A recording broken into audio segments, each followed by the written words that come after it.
빌딩 보조로 가는 길 빌딩 모드 오동엽입니다. 세무 절세 세테크 시리즈를 계속 이어가고 있는데 오늘도 장훈 세무사의 이장훈 세무사님을 모시고 얘기하겠습니다. 세무사님 인사 또 한번 해주세요. 안녕하세요. 장훈 세무사의 이장훈 세무사입니다. 자, 보통 우리가 양도를 하고 난 다음에 매도자가 양도한 후에 그 계약서를 가지고 세무사 찾아가는 경우가 거의 95%? 99%좀 되는 걸로 저도 알고 있습니다. 그렇죠? 네, 맞습니다. 예. 매매 계약서 작성하고 난 다음이면은 그 매매 계약서 있는 내용으로 밖에 세무사님이 컨설팅 못 하시는데 간혹 가다가 매매 계약 작성하기 전에 이렇게 매매 계약 작성하시면은 양도세를 절세할 수 있습니다. 라고 하는 경우가 몇 번 있다면서요. 네, 맞습니다. 그 경우를 얘기 드리려고 합니다. 그러면 매도 계약 작성하기 전에 세무사님 먼저 찾아가서 이렇게 내가 팔려고 한다. 매수자 지금 얼마 살려고 한다. 그 사람하고 매매 계약 작성하는데 내가 세금을 적게 내기 위해서는 어떤 문구들을 수정 보완하면 되는지 요게 중요한 포인트 같습니다. 그래서 오늘 영상은 매도를 하시려고 하시는 매도 임박해 있는 매도자분들이 보시면 참 좋은 내용인 것 같아요. 네, 맞습니다. 자, 스타트를 한번 해보시죠. 네. 제가 가끔 이제 안타까운 게 이제 이런 것들에 대해서 잘 모르시고 대표님이 말씀하셨던 대로 매매 계약 다 끝나고 나서 그냥 이제 매매 계약서 가지고 오시는 경우예요. 그러면 이제 사실은 그 다음부터는 절세 컨설팅을 좀 못하는 경우가 많다 보니까 제한적이니까 예. 그 안에서 움직여야 되니까. 제 고객들은 그래서 항상 뭘 하시냐면 말씀하셨던 대로 매매 가액이 어느 정도 설정이 되시잖아요. 이제 매수자랑 가격 협의는 어느 정도 됐고 그러면 그 절대 매매 계약서 쓰기 전에 제가 어떻게든 그 컨설팅을 몇 가지 방식이 있는데 이걸 잘 엮어가지고 뭐 BC를 섞어서 하면 세금이 얼마 줄어든다. 이런 것들에 대해서 조금이라도 더 짜드리는 거죠, 사실은. 첫 번째로 말씀드릴 거는 이제 빌딩이니까 빌딩에서 가장 중요한 건 이 토지와 건물 두 가지의 부동산을 이제 매매를 하시는 거니까. 그렇죠. 그러면 매매가액이 대부분 일괄가액으로 뭐 80억, 100억 이렇게 설정이 되실 거거든요. 그렇죠, 맞아요. 근데 이제 토지와 건물의 부동산의 양도소득세 계산은 또 따로 하게 돼 있거든요. 결국. 토지 따로 건물 따로. 네. 등기부등본이 결국 별도고 물건도 별도니까 그쵸. 토지 가액 얼마, 양도가액이 얼마로 설정되냐, 그 다음에 건물의 양도가액이 얼마로 설정되냐 별개로 설정이 되기 때문에 그 가액 설정을 어떻게 하느냐에 따라서 세금이 달라져요. 토지하고 건축물 각각의 부동산, 그냥 부동산 두 개를 판다는 그 개념을 이해하셔야지만 세무사님 지금 말씀하신 내용을 정리를 좀 하실 수 있을 것 같아요. 네, 맞습니다. 자, 그럼 어떻게 진행을 해야 됩니까? 그래서 첫 번째로는 집합 건물은 안 되세요. 집합 건물은 이제 사실은 건물이랑 대지권이 섞여 있기 때문에 하나가 돼버렸어요. 하나가 이미 돼버렸기 때문에 쪼개서 계산이 안 되는 거니까 제가 말씀드린 건 토지와 건물이 별개로 있는 거. 그러면 이 매매가액을 어떻게 안분하느냐, 분산시키느냐 세법의 의견이 어떻게 적혀 있냐면 첫 번째로는 감정가액으로 얘들을 나눌 수가 있어요. 100억인데 토지가 예를 들어서 9고 건물이 1이에요. 그러면은 90억이 토지고 건물이 10억이 되는 거죠. 예. 그런 기준점을 만드는 감정평가의 금액을 잘 만들면 이 세금을 줄일 수 있습니다. 그리고 감정평가가 만약에 없으면 그 다음에 가장 기본적인 안분 기준은 뭐냐면 기준시가로 그걸 나누게 되어 있습니다. 그래서 매매계약서랑 좀 다른 수치로 그 양도소득세 신고서가 만들어지는 경우가 많거든요. 그런 경우는 다 이미 매매계약서 쓰고 오시는 경우. 근데 쓰기 전부터 내가 세금을 줄일 수 있는 플래닝을 짜고 나서 들어가면 달라지는 건데 어떻게 달라지냐면 토지를 예전에 사셨고 건물을 허문 다음에 신축을 하실 수도 있어요. 그렇죠. 그러면 토지는 예전부터 계속 쭉 가지고 있었기 때문에 장기보유 특별공제가 더 많이 머금어져 있는 거죠. 그리고 건물 같은 경우는 신축을 하고 그 다음부터 그 장기보유 특별공제가 적용되기 때문에 보유기간이 각각 다르다는 거죠. 그렇죠. 네. 보유기간이 다르기 때문에 장기보유 특별공제로도 세액 차이가 엄청 크게 나는 경우가 있고 그 다음에 두 번째로는 이 대부분 감정평가를 안 하시기 때문에 기준시가로 안분하게 됐을 때 건물가액이 예를 들어서 예전에 신축을 했는데 그 취득가액이 없다라고 가정을 해볼게요. 근데 토지는 예전에 취득가액이 있었을 때 그 토지가액이 예를 들어서 예전에 취득한 게 30억이었다. 근데 지금 파는 게 90억으로 설정되면 60억의 양도 차익이 생기는 건데 비율로 했을 때는 취득가액이 3분의 1 정도잖아요. 근데 건물은 내가 예전에 취득했는데 취득가액을 몰라. 그러면은 환산가액이라는 걸 쓸 수가 있거든요.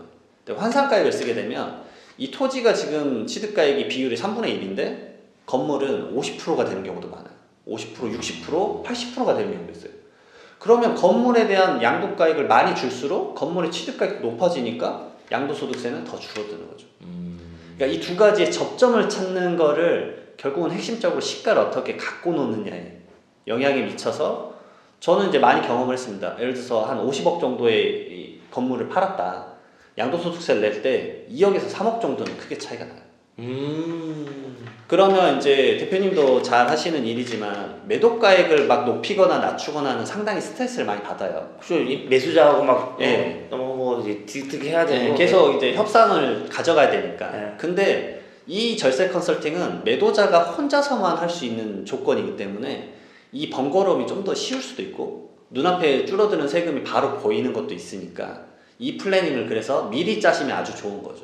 그럼 매도하기 전에 매매계 체결하기 전에 감정을 받아 놓는 게 가장 좋겠네요. 그래서 감정을 받아도 기준 시가보다 차이가 안 날 수도 있어요. 그래서 제가 말씀드리는 게 뭐냐면 괜히 그러면 감정평가 수수료 쓰지 마라.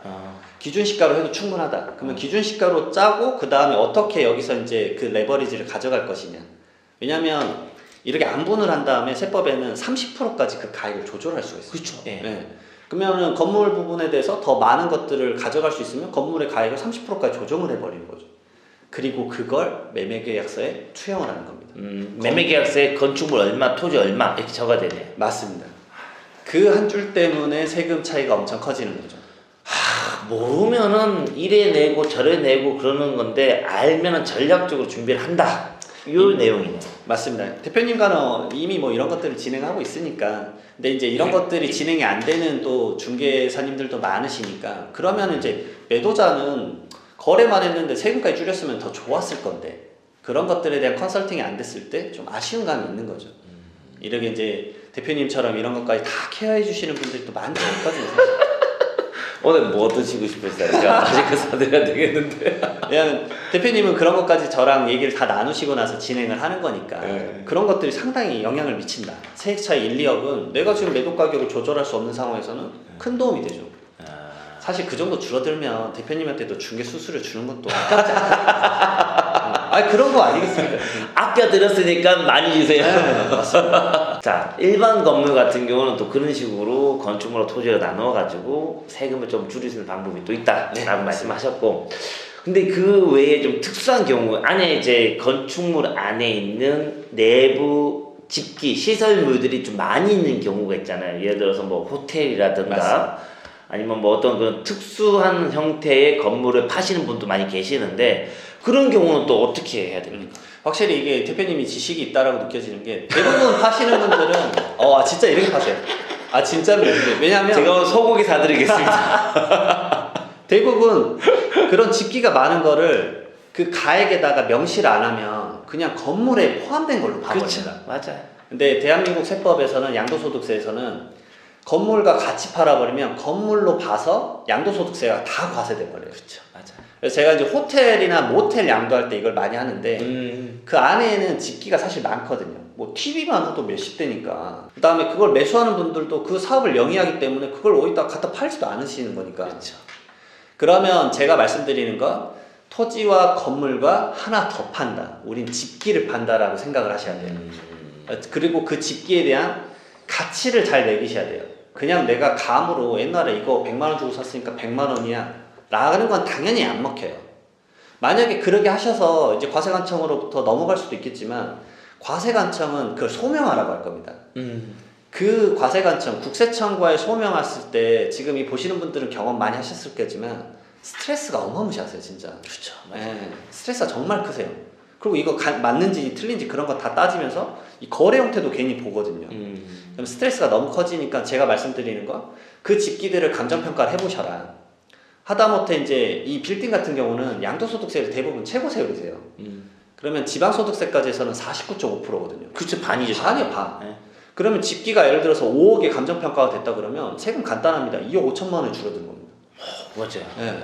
이런 것들을 활용하셔야 돼요. 이런 것들을 모르고 그냥 매매계약서를 써버린다거나 그러면은 물론 이제 그렇게 거래를 잘 했다 그래서 매도금액 가져가셔도 좋지만 제가 한 번 더 말씀드리지만 우리가 가져가는 건 세후 이익이에요. 그러니까 그 세금으로 줄일 수 있는 거는 또 매도가액을 티키타카를 안 해도 된다라는 거죠. 그럼 보세요. 그럼 내가 이제 뭐 호텔을 팔아요. 100억에. 그러면 토지가 80억, 건축물이 15억, 비품을 감정해 보니까 안에 있는 집기들이 뭐 5억이에요. 그렇게 해서 다 합쳐서 100을 판다. 근데 매매 계약서에는 토지 80억, 건축물 15억, 그 다음에 5억의 집기다라고 했어요. 그러면 나는 95억을 팔고 5억에 대해서는 양도세를 안 낸다는 얘기잖아요. 맞습니다. 그게 답입니다. 그러면 매수자가 이걸 매입하면은 95억의 토지와 건축물 산 거고 그 5억의 집기는 별도로 들어온 거잖아요. 자산이 아니잖아요. 그죠? 그러면 이 나중에 이분이 팔 때 만약 150을 팔았어요. 그러면 자기가 100억에 샀으면은 150을 팔았으니까 50억 양도 차익인데 집기 5억을 빼고 95억으로 토지와 건물을 정했으면은 자기가 150억을 팔면은 양도 차익이 55억이 되니까 야 내가 그러면은 세금을 더 내야 되는 거 아니냐? 네가 안 내고 내가 내야지. 라고 매수자가 얘기하지 않나요? 전혀 그렇지 않은 게 그 집기 비품도 결국 그분의 유형자산으로 잡혀요. 양도소득세 과세 대상이 아닐 뿐이지. 아, 그러면 그분은 나중에 매입하고 난 다음에 계속 이제 매월, 매년 기장하면서 그걸 다 감가 처벌해야 되네요. 감가상각으로 경비 처리를 해도 되고 본인도 마찬가지로 이번에 매매계약서를 쓰면서 이 지식을 얻었기 때문에 본인도 이거 다시 교체하고 그러실 거잖아요. 본인도 자기가 팔 때 감정평가에서 5억이 아니라 더 큰 금액이 잡히면 더 많은 금액을 빼실 수도 있는 거죠. 아, 그러면 집기 비용이 계속 물고 가는 거고, 그리고 또 그렇게 사신 분 또한 그 집기 비품을 계속 이제 감가를 시키면서 자기가 소득세 낼 때 맞습니다. 다 빼야 되네요. 필요 경비로. 어차피 그 필요 경비로 빠지는 금액 자체도 낮지는 않기 때문에 상당히 큰 도움이 되고 감가상각비 다 빼버린다. 맞습니다. 저 중개인 치고 잘 알죠?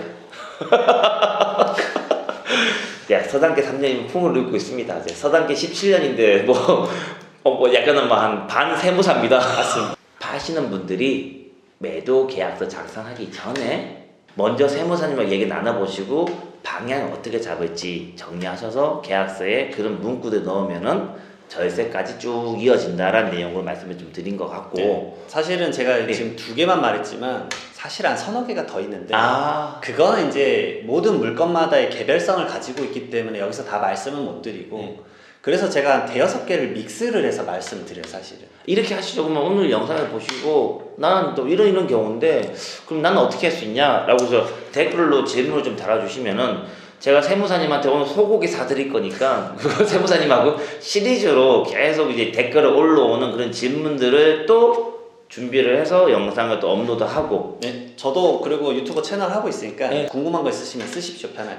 세무사님이 하시는 유튜브 채널 이름은 뭡니까? 저는 이제 두꺼비 세무사라고 해서 채널을 좀 운영을 하고 있습니다. 세금 컨텐츠 위주로. 어쨌든 뭐 오늘 영상이 도움이 되셨으면은 두꺼비 세무사도 한번 들어가서 보시고 구독, 좋아요, 댓글 남겨주시면 좋을 것 같고 아까 얘기했던 것처럼 댓글에 질문사항 남겨놓으시면은 그 댓글에 있는 질문에 맞는 또 영상을 준비해서 또 업로드 하도록 하겠습니다. 자, 오늘 영상 이만 마치도록 하겠습니다. 감사합니다. 감사합니다.